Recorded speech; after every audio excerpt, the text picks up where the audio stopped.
Hi guys, good evening, নমস্কাৰ।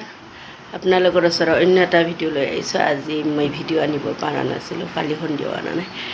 মানে party এটাত গৈছিলোঁ, বিয়াৰ পাৰ্টি আছিলে। কেনেকুৱা ভাগৰ লাগিছে, মানে গা চা বিষ হৈ গৈছে, পূৰা ভৰি চৰি ফুলি গৈছে। আজিতো পূজা, আপোনালোকে নিশ্চয় গম পায়, আজি দেৱালী। এতিয়াতো এয়া মাথা চাথা ধুলোঁ ধুনীয়াকৈ।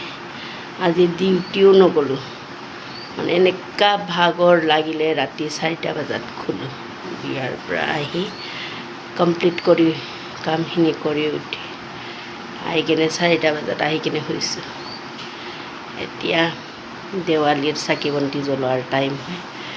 আকৌ ৰাতি আপোনালোকক লগ পাম, পিছত দেৱালীৰ চাকিখিনি জ্বলাই উঠি আপোনালোকক দেখাম। যদি মোৰ ভিডিঅ'টো চোৱাৰ কাৰণে ইণ্টাৰেষ্টিং হয়, লাইক কৰিব, কমেণ্ট কৰিব, শ্বেয়াৰ কৰিব। Bye bye.